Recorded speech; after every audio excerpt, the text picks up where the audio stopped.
Bonjour, c'est Thierry Cliffat pour Road to Cinéma.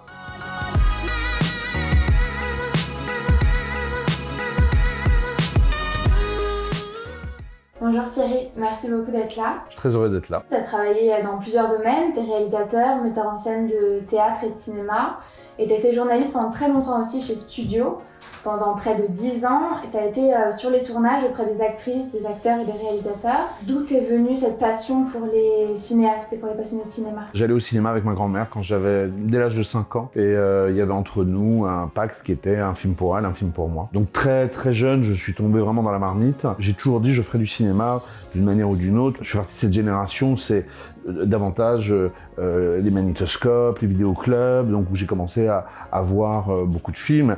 Mais avec ma grand-mère, elle aimait beaucoup les cinéastes français, Sautet, Truffaut, Demy, enfin des gens comme ça. C'était à la fois à travers les films qu'elle m'emmenait voir quand j'étais enfant, et puis après, plus tard, quand j'ai commencé à découvrir un peu d'autres univers, grâce au vidéoclub, grâce à voilà. Du coup, en découvrant ces actrices et acteurs en vrai, sur les tournages, est-ce que tu as développé aussi un amour de l'image pour eux? Et c'est comme ça que tu as voulu commencer à réaliser des films? Non, mon désir de réaliser, il est avant mon désir de journaliste. Le journaliste, ça a vraiment été un moyen de rentrer dans cet univers. Et puis, j'ai eu la chance de croiser très jeune dans ma vie Patrick Bruel, qui m'a présenté les rédacteurs en chef de Studio, donc Marc Esposito et Jean-Pierre Lavoignat, parce que je lui avais dit, j'étais à la Sorbonne, je m'ennuyais un peu, je faisais des petits jobs à côté. Et je lui ai dit, ce serait extraordinaire si tu pouvais me trouver un stage à faire à Studio Magazine. Il m'a dit, ça tombe bien, je les connais. Et en fait, de stage, je suis arrivé à un moment où il voulait renouveler l'équipe, et alors là, ça a été un moment vraiment formidable. Mais à 21 ans, ou 22 ans, j'avais pas la maturité pour écrire des films, les réaliser. À un moment donné, je me suis senti prêt. J'ai fait 10 ans plus tard, pile, puisque j'ai fait mon court-métrage en 2001. Le court-métrage, c'était avec Daniel Darieux, Sandrine Kiberlin et Michael Cohen, qui s'appelait Émilie est partie. Mais j'ai fait mon premier film après. Avec Patrick Bruel et Nathalie Baye, Géraldine Pellas, Michael Cohen, enfin bon, et Daniel Darieux. T'es très fidèle aux acteurs et aux actrices avec lesquels tu travailles? Oui, c'est-à-dire qu'il y en a qui sont aussi des amis dans la vie. Je trouve en eux encore des choses, des zones à explorer, des choses à chercher. J'essaye de jamais leur réécrire la même chose.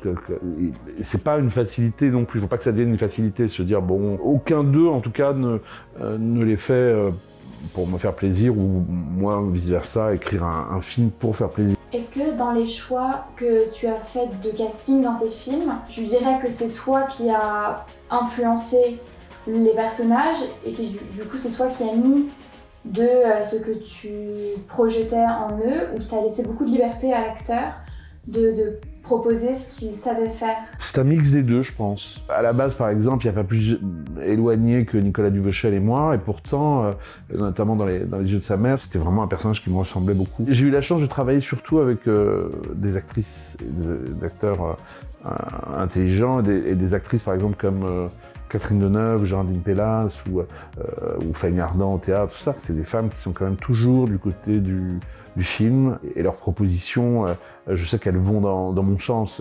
C'est pour aller se dépasser, en tout cas. Donc voilà, je pense que c'est vraiment un équilibre à trouver entre les deux. Tu es très actif sur Instagram et tu racontes beaucoup d'anecdotes ou de mots échangés ou entendus des actrices, acteurs, personnalités du cinéma que tu croises. Comment tu fais pour te souvenir de tout ça? Je dirais pas que je suis hypermnésique, mais je me souviens très très bien, parce que c'est des moments qui, à chaque fois, les moments que je raconte, ce sont des moments qui sont marquants. Par exemple, j'avais raconté une fois, quand j'étais petit, j'étais dans la même école que Stéphanie de Monaco, qui était quelques classes au-dessus de moi, mais venait la chercher au milieu des mers, avec des lunettes noires et en général un bandeau sur la tête, comme ça. Grace Kelly, dont les gens pensaient que, enfin pour les gens c'était Grace de Monaco, pour moi c'était Grace Kelly, j'avais déjà vu les Hitchcock, j'avais 10 ans ou 11 ans, je me souviens. C'est des moments qui restent gravés. Alors ça c'est très fugace, parce que aujourd'hui j'irai la voir et je me poserai plein de questions. Là je passais, je voyais juste l'héroïne d'Hitchcock et c'était magique. Est-ce que tous ces moments de cinéma que tu retranscris aussi sur Instagram, c'est des chocs dans ton esprit qui font que tu imprimes tout ce qui s'y passe? J'ai vraiment eu l'impression, comme dans La Rouge pourpre du Caire, de traverser l'écran quand j'ai commencé dans ce film.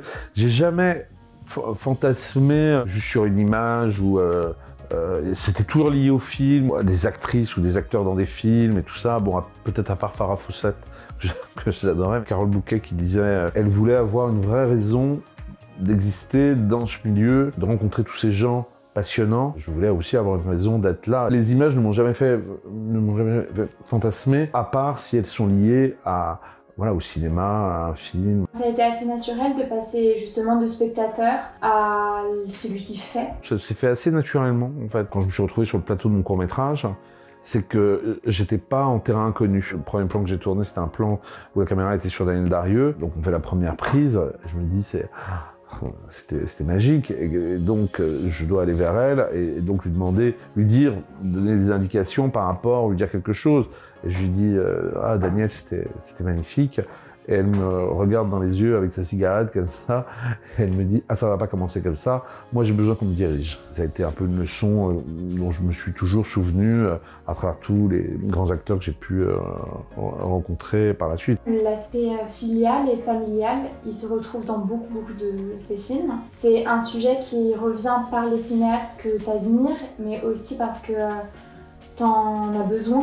C'est une thématique qui revient naturellement en fait, je me retrouve toujours dans le même cas de...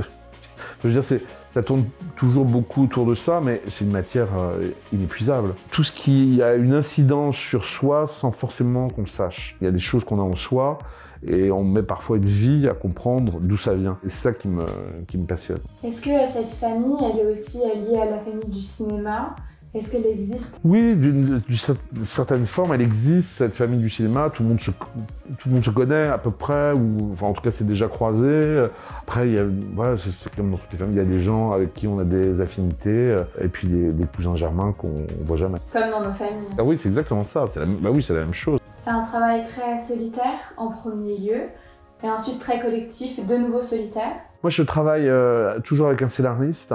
Donc il y a quand même ce travail à deux, puis il y a des producteurs. C'est plus solitaire qu'après quand je me retrouve en prépa avec 30 personnes et sur le tournage avec 50 personnes. Maintenant j'ai 2 endroits où je me sens vraiment heureux, c'est la salle de cinéma, le plateau de tournage, avec tout ce que ça comporte aussi de moments compliqués, de fatigue. C'est la plupart du temps une solitude aussi choisie, c'est pas subi. Si tu avais un conseil à donner à un jeune, qu'il soit auteur, ou réalisateur ou metteur en scène, tu lui dirais quoi ? Je lui dirais que ce que m'avait dit Fanny Ardant quand j'étais journaliste, elle m'avait dit que c'était un métier qu'il fallait faire avec la certitude des fous. Personne ne peut plus croire en toi que toi-même. Enfin, je veux dire, si tu as besoin d'avoir des regards, je sais que quand j'ai rencontré Patrick Bruel, j'avais 16-17 ans, il était plus âgé que moi, et qui m'a dit, je crois, un jour tu feras un film, un jour je serai dans ton film. Ce regard-là, il a été très important pour moi. Merci beaucoup Thierry d'avoir répondu à mes questions et d'être là parmi nous ce soir.